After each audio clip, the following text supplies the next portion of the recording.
నందమూరి తారక రామారావు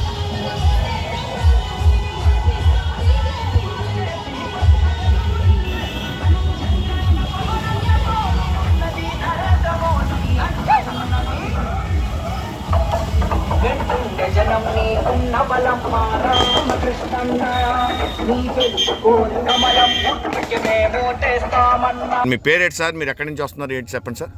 నేను నాగేశ్వరరావు నా పేరు. అనపర్తి నియోజకవర్గం, మరి అనపర్తి మండలంలో జీవిస్తున్నాను. అదేవిధంగా నేను మాజీ మార్కెట్ కమిటీ చైర్మన్ కూడా అనపర్తికి.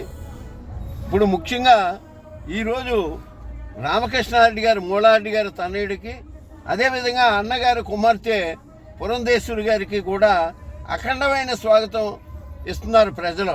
ప్రజానేకం తండోపతండాలుగా ఎదురొచ్చి ఆరతలు ఇస్తూ జై జయ నినాదాలతో మరి ఊరెక్కిస్తున్నారు.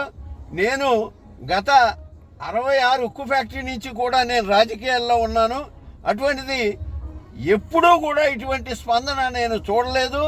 ఈ రోజుని పురంధేశ్వరి గారు, అదేవిధంగా రామకృష్ణారెడ్డి గారు కూడా అఖండమైనటువంటి మరి మెజార్టీతో ఈ స్వాగతాలు వీటన్నిటిని చూస్తుంటే ప్రతి ఒక్కరూ కూడా కమలానికి ఓటేయాలి, కమలానికి ఓటేయాలి, మూలారెడ్డి గారు తనయుడు విజయం సాధించాలి. అదేవిధంగా మరి పురంధేశ్వరి గారు కూడా అన్నగారు తెలుగువారి ఆత్మ గౌరవాన్ని కాపాడినటువంటి వ్యక్తి.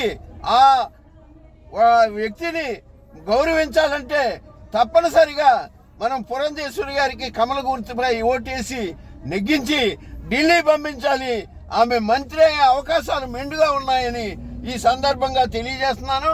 అదేవిధంగా రామకృష్ణారెడ్డి గారు కూడా మరి మామూలు వ్యక్తి కాదు, సమ్మోహన శక్తి లాంటి వాడు, ఒక పోరాట యోధుడు. అతను రాజకీయాలలో ప్రవేశించినప్పటి నుంచి మరి మా గురువు గారు మూలారెడ్డి గారు తనయుడిగా ఎనలేని కీర్తిని సంపాదించి పోరాటం చేస్తూ ప్రజల్లో ఎవరికి ఏ కష్టం వచ్చినా సరే మరి ఆ రకంగా ఆదుకుంటూ ముందుకు సాగినటువంటి వ్యక్తి.